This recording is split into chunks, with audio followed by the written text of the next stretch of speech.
शिवाय नमस्तुभ्यम दोस्तों। आप सभी लोग जानते हैं कि 8 अप्रैल 2024 को है सोमवती अमावस्या। अब दोस्तों ये सोमवती अमावस्या कोई साधारण अमावस्या नहीं है। ये अमावस्या वो अमावस्या है जो कि चैत्र महीने में पड़ने वाले चैत्र नवरात्र के पहले जो अमावस्या पड़ती है वो ये सोमवती अमावस्या है। इसीलिए इस सोमवती अमावस्या का बहुत ही बड़ा और विशेष महत्व है। पर ऐसे मौके बार बार नहीं आते। हर चैत्र नवरात्र के पहले सोमवती अमावस्या नहीं पड़ती, पर इस बार पड़ रही है। इसीलिए आप लोगों के पास एक बहुत बड़ा मौका है जिस मौके का आप लोग फायदा उठा सकते हो और भगवान शिव जी को प्रसन्न कर सकते हो, अपने जीवन से दुख और परेशानियों को दूर कर सकते हो। देखो अमावस्या का जो दिन होता है ना, वो विशेष रूप से घर की दुख और परेशानियों को दूर करने का होता है। अगर आप लोग चाहो तो भाई ये सोमवती अमावस्या का दिन आप लोगों को ये बहुत अच्छा साबित हो सकता है, क्योंकि इस दिन अगर आप लोग एक दीपक वाला उपाय कर लेते हो तो आप ये समझना आपके घर में चाहे धन की समस्या चल रही हो, चाहे घर में प्रेम ना हो, चाहे घर में लड़ाई झगड़ा होता हो,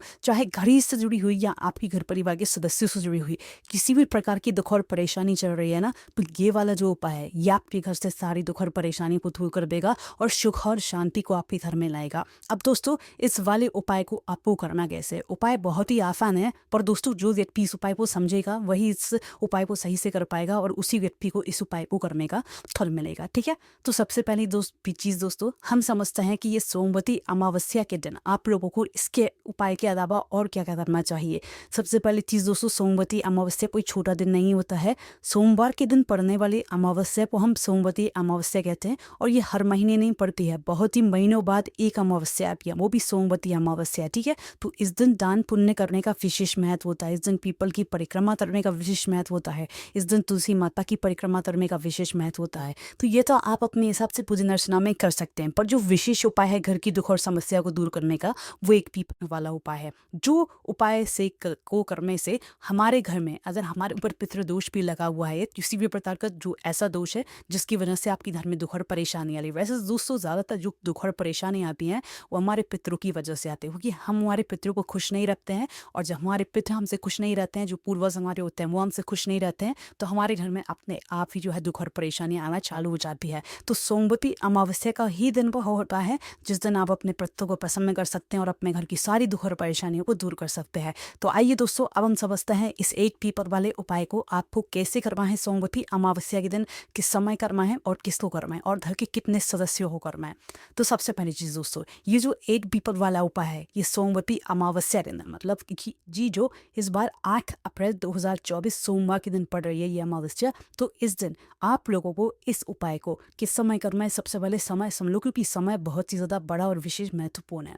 तो देखो इस एक दीपक वाले उपाय को करने का जो समय है सोमवती अमावस्या दिन, वो शाम का समय है, प्रदोष काल का समय, क्योंकि इस उपाय में हमें दीपक जलाना है। दीपक जो है ज्यादातर शाम के समय प्रदोष काल में जलते हैं या रात्रि के समय जलते हैं। ठीक है, तो ये बात आप लोगों को समझ आ रही। पर जो शाम का समय होता है, प्रदोष काल का जो समय होता है, ये कितने बजे से लेकर कितने बजे तक का रहेगा और इस उपाय को हमें कब से लेकर कब तक के बीच में करना है। तो देखिए पंडित जी ने खुद ये बात कही है, हर मौसम में प्रदोष काल का या शाम को समय अलग अलग होता है। तो आप उतने हिसाब से ऐसा समय चुनिएगा जब शाम हो रही हो और रात होने वाली हो, उसके बीच के समय को हम प्रदोष काल कहते हैं। पर अनुमान से अगर कहें तो वही शाम के 6 बजे से लेकर 7 बजे के बीच का जो समय होता है, इसे आप प्रदोष काल कह सकते हो। और अगर थोड़ा बहुत लेट हो जाते हो, भैया आप किसी काम पर गए हुए हो, ड्यूटी से लौटे हो या किसी तरह से आप लोग लेट हो गए हो, तो आप 7 या रात 8 बजे तक भी, 7:30 या रात 8 बजे तक भी उपाय को करोगे ना, तो उपाय का आपको फल मिलेगा। पर दोस्तों उपाय को सही जगह पर जाकर करना है। ठीक है, उससे पहले आप लोग ये जानो इस उपाय को करना किसको है।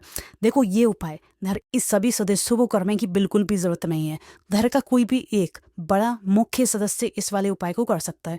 विशेष रूप से घर की जो बड़ी माताएं बहनें होंगी, उन माताओं बहनों में से कोई भी एक माता बहन इस वाले उपाय को करे, जिससे कि उसके पूरे घर परिवार को इस उपाय को फल मिलेगा। ठीक है, घर के सभी सदस्य को इस उपाय को करने की जरूरत नहीं है। घर की जो बड़ी माताएं बहनें हैं उनमें से कोई भी एक माता बहन अपने पूरे घर परिवार की इस वाले उपाय को करे।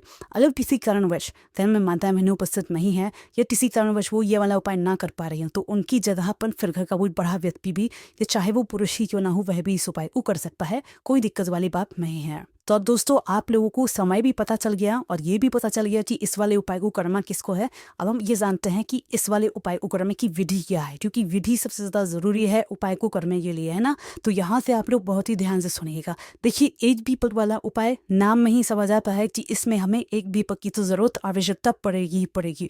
पर दोस्तों यहाँ पर जो एक दीपक बनेगा ये किस चीज़ का बनेगा, मिट्टी का बनेगा या आटे का बनेगा। तो देखिए यहाँ पर हम आपको बहुत ही आसान शब्दों में बताते हैं। देखिए, अमावस्या का दिन रोज़ रोज़ नहीं आता है, सोमवती अमावस्या का दिन भी महीनों बाद आता है। इसलिए इस उपाय में अगर आप लोग एक मिट्टी का दीपक प्रयोग में लेंगे तो वो ज़्यादा बेहतर होगा। पहली कोशिश आपकी ये होनी चाहिए कि आपके पास एक नया मिट्टी का दीपक हो, उसके अंदर आप लोग ये वाला उपाय करो।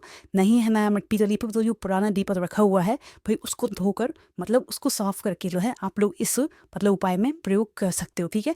अगर वो भी नहीं है तो फिर भी आपके पास एक आखिरी ऑप्शन बचता है जो कि है यहाँ पर आटे के दीपक का। तो भाई अपने ही घर में थोड़ा सा आटा लेकर उसे गूंद कर आटे का दीपक बना लेना, ठीक है। वैसे दोस्तों कोशिश आप यही करना कि मिट्टी का दीपक लिया है, इसमें आप आटे का दीपक मत लेना। पर अगर किसी कारणवश आपने पूरी कोशिश करी नहीं भी ले पाया आप लोग मिट्टी का दीपक, उस जगह पर फिर आप लोग आटे का दीपक आखिरी में लेना। अगर आप किसी भी तरह का मिट्टी का दीपक ना मिल पाए तो फिर आटे का दीपक आप लोग इस उपाय में प्रयोग करना, ठीक है।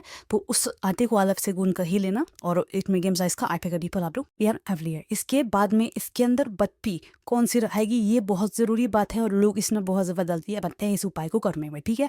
तो देखो, भगवान शिव जी के लिए हमेशा बोल बत्ती का प्रयोग किया जाता है, पर जो पितृ होते हैं, हमारे जो पितृ होते हैं, इनके लिए हमेशा लंबी बत्ती का प्रयोग किया जाता है। ये बात आज से ही ध्यान में रख लो। और इस दीपक के अंदर भी लंबी बत्ती रखाएगी, गोल बत्ती नहीं रखाएगी, इस बात को ध्यान से सुन लेना। अगर आपने गोल बत्ती इस दीपक के अंदर रख दिया और उपाय किया तो भी उपाय का फल आपको मिलेगा ही नहीं। इसलिए इस वाले दीपक के अंदर लंबी बत्ती रखना। लंबी बत्ती जो आप लोग रखोगे वो बाजार से बनी हुई नहीं, अपने हाथ से बनी हुई रखोगे। आपके घर में रोई होगी, उस रोई को थोड़ा सा लेकर उसके अपने ही हाथों से एक लंबी बत्ती बनाकर तैयार करके फिर आपको अपने दीपक के अंदर रखना है। पर क्या बाजार की नहीं रख सकते, रख सकते हो। पर अगर आप सच में अपने पितरों को प्रसन्न करना चाहते हो, अपने घर से दुख और परेशानियों को दूर करना चाहते हो, तो आप लोगों को अपने हाथ से बनी हुई लंबी बत्ती का जो है प्रयोग करना चाहिए। बाजार की भी ले सकते हो, कोई दिक्कत वाली बात नहीं है। अब इसके अंदर क्या चीज़ डालोगे, तो देखो हम आपसे अभी भी कह रहे हैं कि भाई ये जो दिन है सोमवती अमावस्या का, ये बार बार नहीं आता है। इसके अंदर आप लोग सिर्फ एक ही चीज़ डालोगे जो कि होगा शुद्ध देसी गाय का घी। हम आपको हर वीडियो में बता देते हैं शुद्ध देसी गाय का घी आप लोग अपने घर में थोड़ा सा ज़रूर रखा करो। ये हमेशा आपके कार्यों में प्रयोग में आता है और इसको घर में रखने से घर में सुख संपदा और धन समृद्धि भी बनी रहती है, ठीक है। तो आप लोग घर में थोड़ा सा शुद्ध देसी गाय का घी इतना रखना है कि वह दीपक कुछ समय तक जलता रहे। इस बात का आप लोगों को ध्यान रखना है, ठीक है। तो शुद्ध देसी गाय का घी आप लोगों को अपने दीपक के अंदर डाल लेना है। कोशिश करना फुल से फुल ज़्यादा से ज़्यादा घी का मतलब उसके अंदर आप लोग घी डाल सको और ज़्यादा से ज़्यादा देर तक वह दीपक जल सके।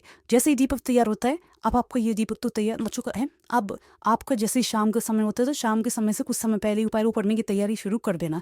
शाम के 6 बजे से लेकर 7 बजे के बीच में या रात 7:30 शाम 7:30 या रात 8 बजे तक भी अगर उपाय करोगे तो भी कोई दिक्कत वाली बात नहीं, आपको उपाय काम कर जाएगा। तो देखिए, जैसे अब शाम का समय होता है, आपके उपाय को करने का समय हो जाता है, तो भाई आप उस शुद्धता का विशेष रूप से ध्यान रखें उपाय को करते समय, ठीक है। पहले सुबह तो आप स्नान कर लोगे, पर उपाय तो शाम को होगा, तो शाम के समय आप हाथ मुंह विशेष रूप से धो लेना है। शाम को स्नान करने की जरूरत नहीं है, सुबह विशेष रूप से आप लोग स्नान करना है, ठीक है। शाम को हाथ मुंह धोकर ही उपाय को करने की तैयारी करना और उपाय को करने के लिए जाना है, ठीक है। अब आपको ये जो दीपक है ये तो तैयार हो गया है। अब इस दीपक को आप अपनी पूजन वाली थाली किसी प्लेट के अंदर रख लो, खाली हाथ में लेकर मत जाना है, ठीक है। इसके बाद में इस दीपक को जलाने के लिए आप अपने साथ में एक माचिस भी रखो, क्योंकि इस दीपक को हमें घर से जलाकर नहीं लेकर लाना है, वहीं पर जलाना है जहाँ पर हम इसे रखने वाले हैं। तो एक माचिस अपने साथ में रखना और इस दीपक को जहाँ पर रखने वाले हो वहाँ पर रखने के लिए अगर आप चाहो तो कुछ चावल के दाने या कुछ फूल की पंखुड़ियाँ भी अपने साथ में रख सकते हो, ठीक है। तो ये सभी चीज़ें अपने साथ में रख कर आप लोगों को अब कहाँ पर जाना है, देखो सबसे पहले हम वो चीज़ बताएंगे जहाँ पर आप लोगों को पहले जाना चाहिए, ठीक है। अगर वो जगह नहीं है फिर दूसरी जगह बताएंगे, वो जगह भी नहीं फिर तीसरी जगह भी बताएंगे, ठीक है। तो सबसे पहली चीज़, अगर आपके घर के पास में कोई भी नदी है, पवित्र नदी है, तो भी आप लोगों को सबसे पहले वहीं पर पहुंच जाना है, ठीक है। अगर पवित्र नदी है तो पहुंच जाना है, और अगर थोड़ा दूर भी है जा सकते हो आप लोग, तो भी पवित्र नदी पर ही जाना है। और अगर नदी नहीं है तो भाई आपके घर के पास में कोई भी बावड़ी या कुआं होगा, है ना, तो भाई आप लोग वहाँ पर भी जा सकते हो। अगर कुआं नहीं भी है तो कोई भी सरोवर या तालाब होगा आपके घर के पास में, तो आप वहाँ पर भी जा सकते हो। हमने आपको 3 ऑप्शंस दिए हैं, किसी भी एक ऑप्शन पर आप लोगों को चुनना है और किसी भी एक जगह पर जाकर ही ये वाला उपाय करना है, ठीक है। तो आपको ये करना है कि आपके घर के आसपास में जो भी चीज़ हो, नदी बावड़ी या तालाब जो भी हो, एक किसी जगह पर आप लोगों को जाना है, विशेष रूप से पवित्र नदी के पास जाना है और वहाँ पर जाकर क्या करना है, बैठना है बैठने के बाद ध्यान रखना इस दीपक को हमें जो है जल के अंदर प्रवाहित नहीं करना है। इस दीपक को हमें वहीं पर घाट पर रखना है, चाहे परवेज नदी के पास भी गए हुए तो वहाँ पर भी एक घाट बना हुआ होगा, ठीक है। कुएं पर भी गए होगे तो वहाँ पर भी एक अच्छी सी जगह होगी। तालाब या सरोवर पर गए होगे तो वहाँ पर भी एक अच्छी सी जगह बनी हुई होगी जहाँ पर आप इस दीपक को रख सकते हो। तो एक अच्छी सी जगह देखकर या घाट देखकर वहाँ पर बैठ जाना, ठीक है। और बैठने के बाद अपना वह दीपक निकाल लेना। दीपक निकालने के बाद जो है अपनी ही पूजन वाली थाली के अंदर ही पहले इस दीपक को आप लोग जला लेना, ठीक है। दीपक जैसे ही आप लोग जला लेते हो तो दीपक जलाने के बाद आप सबसे पहले आप जहाँ पर भी बैठे हो, पवित्र नदी के पास में या कुएं बावड़ी के पास में या तालाब सरोवर के पास में, आप दक्षिण दिशा देख लेना। दक्षिण दिशा का विशेष रूप से ध्यान रखना, क्योंकि इस दीपक को हमें दक्षिण बाती का मुख करके ही रखना है। अपने साथ में मोबाइल लेकर जाना, मोबाइल में चेक करना कि दक्षिण दिशा किस तरफ होती है, या पहले से पता करके जाना, किसी से पूछ लेना कि दक्षिण दिशा किस तरफ होती है। तो उसी दक्षिण दिशा को देखकर आपने जिस तरफ से इस दीपक की बत्ती को जलाया हुआ है, क्योंकि लंबी बत्ती एक तरफ से किसी तरफ से जल रही होगी, तो भाई उस बत्ती का जो मुख है वो आपको दक्षिण दिशा की तरफ करके भगवान शिव जी का नाम लेते हुए और अपने पितरों के नाम का स्मरण करते हुए इस दीपक को आप लोगों को दक्षिण दिशा की बाती का मुख करके रख देना है, ठीक है। अब चाहे आप इस दीपक को पवित्र नदी के घाट पर रख रहे हो, चाहे आप बावड़ी या तालाब के पास में रख रहे हो, सरोवर के पास में रख रहे हो, आपको बाती का मुख दक्षिण दिशा की तरफ करके ही रखना है, अपने पितरों का स्मरण करते हुए, भगवान शिव जी के नाम का स्मरण करते हुए। इस दीपक को रखने के बाद आपको अपने पितरों से और भगवान शिव जी से प्रार्थना करना है कि आपके घर में जितनी भी तरह की दुख और परेशानी आ रही है वो उनसे आपको छुटकारे दिला दें और आपके ऊपर अपना आशीर्वाद सदैव बनाए रखें। ऐसी आपको प्रार्थना भी जरूर कर लेनी है। फिर आपको वहां से उठ जाना है और भगवान से प्रार्थना करके अपने घर पर वापस आ जाना है, ठीक है। बस यहाँ पर ये वाला उपाय पूरा हो जाता है। अगर आपके घर के आसपास ना नदी है, ना बावड़ी है, ना तालाब है, ना कुआं है, ना सरोवर है, ना कुछ भी नहीं है, तो भाई उस जगह पर भी आप लोगों के पास और ऑप्शन है जो कि हम आपको बता रहे हैं। अगर ये सब चीज़ें भी आपके घर के आसपास नहीं, आपने पूरी कोशिश करी, तो फिर उसके बाद में आप लोग इस दीपक को लेकर किसी भी बेलपत्री के पेड़ के नीचे जा सकते हो, या किसी भी पीपल के पेड़ के नीचे जा सकते हो, या किसी भी आंवले के पेड़ के नीचे जा सकते हो, या किसी भी शमी के पेड़ के नीचे जा सकते हो, ठीक है। या हमने आपको और ऑप्शन बता दिए। इन चारों वृक्षों में से किसी भी एक वृक्ष के नीचे भी जाकर आप लोग ये वाला उपाय कर सकते हो। बस ध्यान इस बात का रखना, ये सभी वृक्ष बड़े होने चाहिए। किसी भी एक वृक्ष के नीचे जाकर आप लोगों को ये वाला उपाय करना है और बस दक्षिण दिशा को देखकर दक्षिण बाती का मुख करके इस दीपक को जलाकर वहां पर भगवान शिव जी का नाम लेते हुए अपने पितरों का स्मरण करते हुए भगवान से प्रार्थना कर लेना और आपका ये वाला उपाय पूरा हो जाता है। अब दोस्तों, ऐसे माताएं बहनें जो कि भाई अपने घर से बाहर ही नहीं निकल सकती हैं, ना वृक्षों के नीचे जा सकती हैं, ना पवित्र नदी, ना बावड़ी, ना तालाब, कहीं पर भी नहीं जा सकती, तो भाई उनके लिए एक सबसे आसान तरीका है, वो अपने घर ही में जो रसोई घर होता है, रसोई घर में जहाँ पर पीने के पानी वाला स्थान है वहां पर आ जाएं और पीने के पानी वाले स्थान के पास में दक्षिण दिशा देख लें। दक्षिण दिशा देखकर उस बाती को जलाकर, मतलब उस दीपक को जलाकर उस अपने रसोई घर में पीने के पानी वाले स्थान के पास में इस दीपक को आप लोग रख दें और भगवान से प्रार्थना करें, अपने पितरों का स्मरण करें। निश्चित ही आपकी घर में जितनी भी तरह की दुख और परेशानी चल रही होंगी वो बहुत जल्द दूर होना शुरू हो जाएंगी। पर पहले आपकी कोशिश यही होनी चाहिए कि नदी बावड़ी या तालाब मिले, वो ना मिले तो फिर आपके पास वृक्षों के ऑप्शन है, वो भी ना मिले तो फिर आप अपने घर के ही रसोई घर में पीने के परिंदे के पास में ये वाला उपाय कर सकते हो। इस उपाय करने के बाद आपको सुधार जरूर देखने को मिलेगा, आपके घर में सुख और शांति आएगी और जितनी प्रकार की दुख और समस्या होंगी वो भी दूर होना शुरू हो जाएगी। बाकी ताकि श्री शिवाय नमस्तुभ्यम, हर हर महादेव। दोस्तों, अगर आपको वीडियो पसंद आया हो तो लाइक और सब्सक्राइब करें, कमेंट में हर हर महादेव जरूर लिखें।